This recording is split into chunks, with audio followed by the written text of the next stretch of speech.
Voltando para o ranking dos FIINFRAs, essa aqui é a parte 2 do vídeo. Beleza, galera? Vamos lá, direto onde a gente parou. Nós paramos aqui no Cadif, falamos nele. Vamos falar agora do Ogin. Então, o Ogin é um fundo que está negociando com patrimonial bastante descontado também, 0,94, né? O Ogin é um fundo de menor porte, né? A liquidez dele é menor e ele está pagando menos, né? Esse fundo iniciou em novembro de 2022. Então, tanto no dividend yield desse ano quanto desde novembro de 2022, ele está sendo um pouco impactado, né? Pelo fator de que esse fundo ele ficou basicamente 5 meses sem distribuir. Ocorre que, assista o vídeo dele para ver mais detalhes, mas esse fundo aí, como um fundo que foi pego na fase bem inicial com uma debênture que ele tinha lá, ele tomou marcação a zero nessa debênture, né? E era uma debênture de crédito privado, que é permitido pela norma 555, que esses fundos operam, né, até os 2 anos, mas, via de regra, esse fundo ele foi pego na fase inicial, basicamente, com um fator muito negativo. E isso penalizou, acabou fazendo o fundo ficar sem pagar durante alguns meses, mas o fundo vem com um potencial assim excelente, voltando a uma métrica de pagamento muito boa, né, desde junho. Mas enfim, no acumulado, isso acabou pesando, acabou afetando bastante o fundo. Esse é o motivo do desconto de 0,94. Então, apesar desse fundo, logicamente, com 3 vermelhos, ele vai ficar ranqueado bem para trás, né, pessoal? Não quer dizer que não seja um fundo bom, né?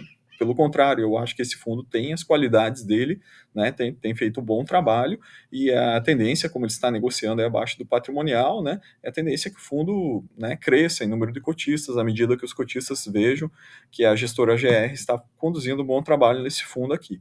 Bom, esse fundo aqui tem uma reserva para positivo, né, 1,1, o carrego da carteira dele 8,4, né, IPCA mais 8,4, então bastante interessante. Duration 4 anos, ele tem 22 debêntures, então apesar de ser um fundo pequeno, bem diversificado, uma taxa muito boa também, 0,8 taxa de ADM. RBIF, o fundo da Rio Bravo, esse fundo aqui, na verdade, ele está com várias penalizações no vermelho. Primeiro, ele está negociando com ágio, 1,06. Segundo, ele é um fundo de baixa liquidez, negocia 27 mil por dia, né? Negocia pouco. Terceiro, o patrimonial dele, desde o início também, e 2023 está na faixa dos 10% aí. Então ele acabou ficando como casa vermelha aqui. Bom, esses pontos aí vão acabar puxando o ranking dele, ranqueamento dele para trás. O carrego dele é bom, 8,8, né? Mas ele está operando também com VP em nível de reserva negativo, com 1,9 reais no negativo por cota. Tem 26 debêntures, bem diversificado, né? Taxa legal, 0,85. Então fica aí mais o RBIF. Não quer dizer que é um fundo ruim também, porque tomou todos esses vermelhos aqui. A gente vê o fundo, na verdade, fazendo boas operações, performando bem a carteira dele, né? Mas basicamente ele não consegue ainda superar a concorrência nessa faixa de dividend yield, ainda é um fundo muito pequeno, né, pessoal? Então vocês vejam que esses fundos menores aqui eles têm um pouco de dificuldade em superar um fundo que tem mais tração, que tem mais patrimonial aqui, né, basicamente. Então é isso, o RBIF. Vamos para o CPTI, né?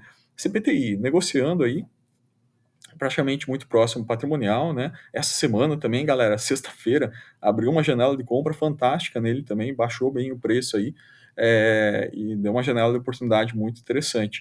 Então, mas vem negociando próximo ao VP, eventualmente abaixo do VP, liquidez excelente, pontuou no verde, 1,4, cota patrimonial, né? O dividend yield, 12,7 esse ano, 14,5 desde o início, excelente, não tenho o que falar aqui. Carrego IPCA mais 8,9, né? Botei até uma estrelinha.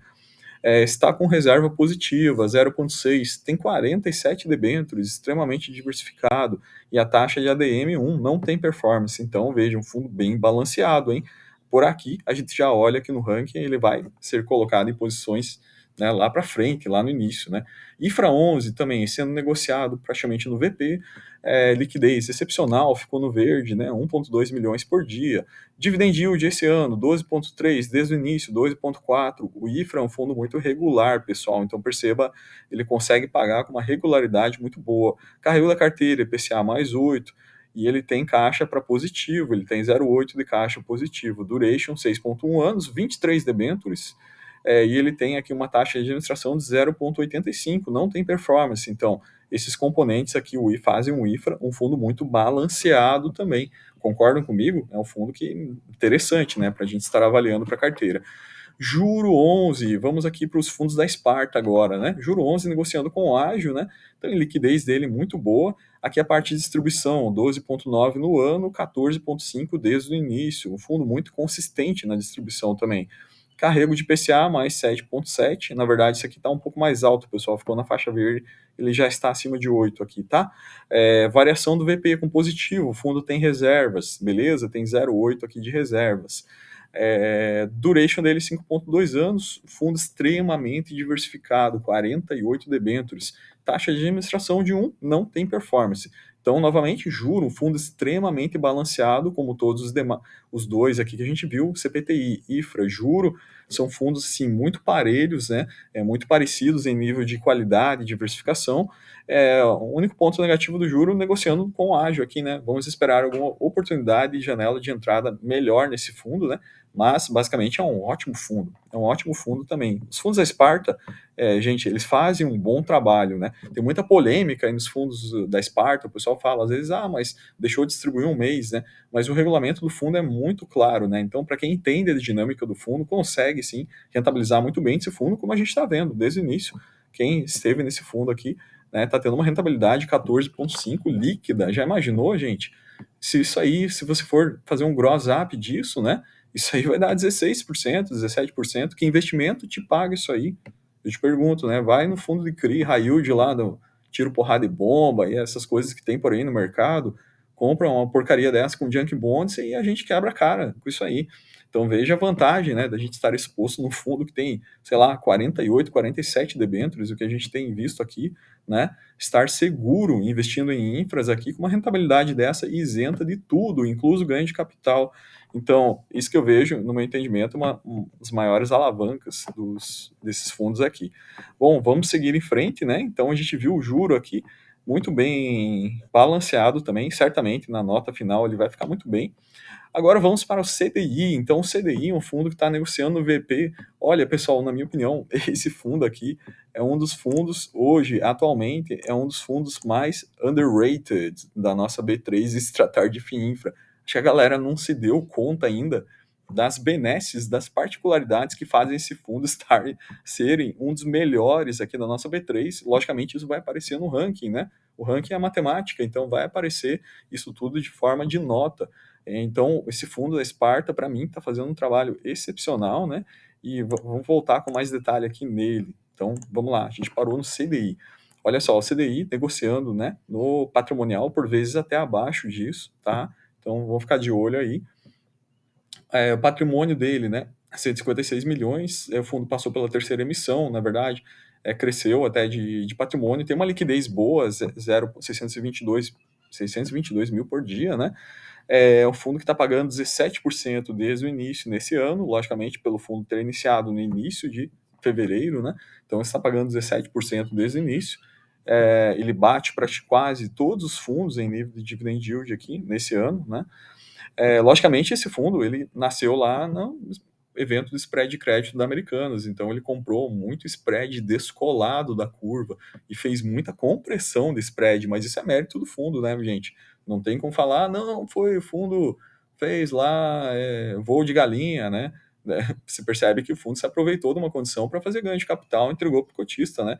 E agora ele segue performando, lógico, numa faixa de dividend yield menor, né, em relação àquele período lá, mas ainda assim vocês vão ver que ele segue com algumas particularidades muito boas.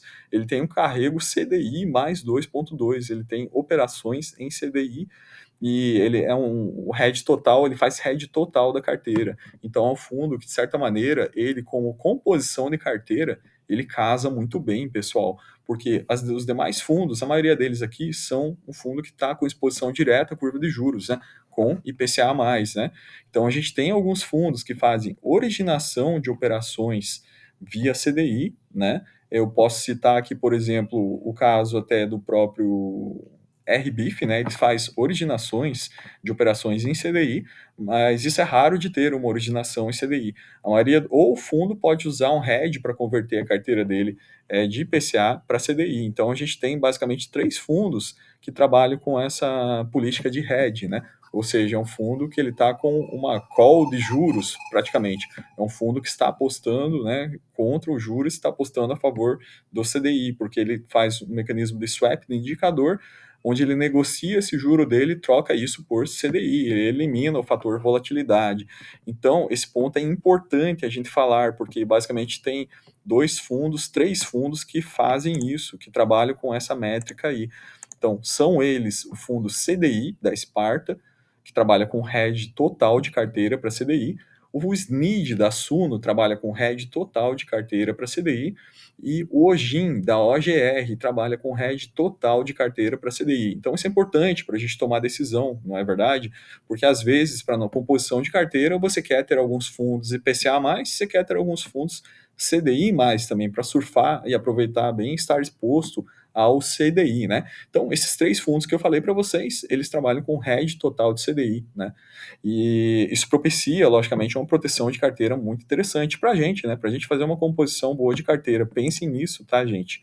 Pensem em ter algum fundo realmente em CDI na carteira para estar se aproveitando disso aí, porque afinal de contas, gente, isso aqui é CDI isento de tudo, isento de ganho de capital, isento de imposto de renda. Então, vai lá, compra uma letra de crédito, sei lá, você não vai conseguir um nível de rentabilidade com a segurança que isso aqui tem, né? Se você comprar um Tesouro Selic, você vai tomar um imposto lá de 22,5%, né? Não adianta, isso leva embora toda a sua rentabilidade.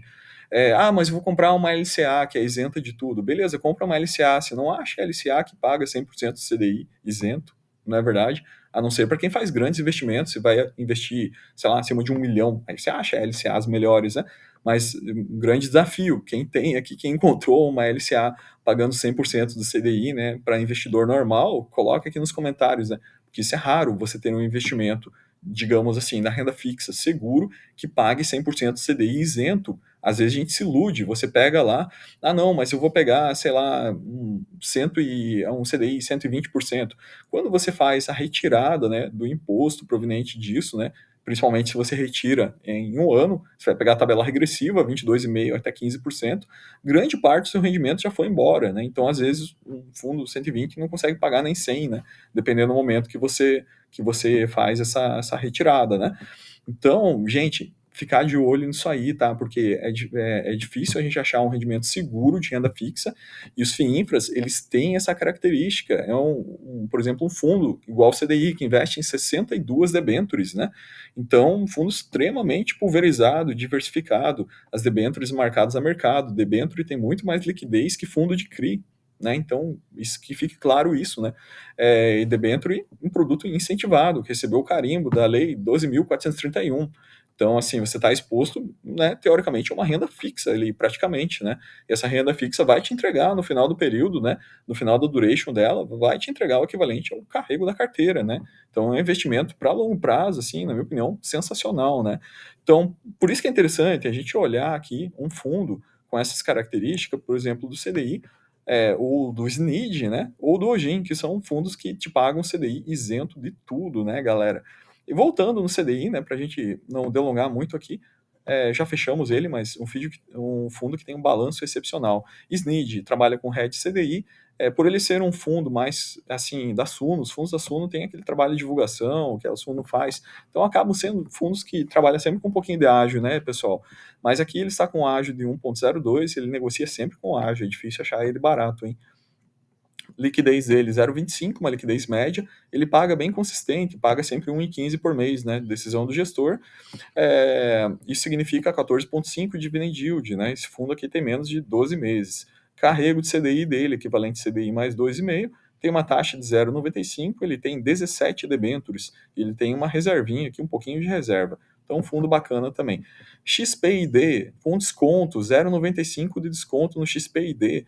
É um fundo que tem liquidez interessante, ele está pagando 16% esse ano, no acumulado 13,4%.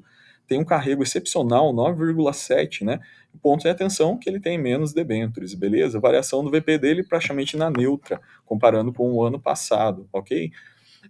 BDIF, né? BDIF é um fundo excepcional também, veja, ganhou estrelinha aqui, 18,3, maior pagamento desse ano, 14 8,3 desde o início, dividend yield, carrega IPCA mais 8,5, então um fundo excepcional também, 22 debêntures, né, está negociando com um pouco de ágio. Então, galera, a gente passou todos os fundos aqui, basicamente, eu fiz alguns comentários rápidos sobre cada um, e agora a gente vai voltar lá no terceiro vídeo, tá? Eu estou separando em vídeos de 15 minutos para não ficar muito cansativo. Voltamos ao terceiro vídeo para o grande finale, para verificarmos qual a nota de cada fundo e quem ganhou.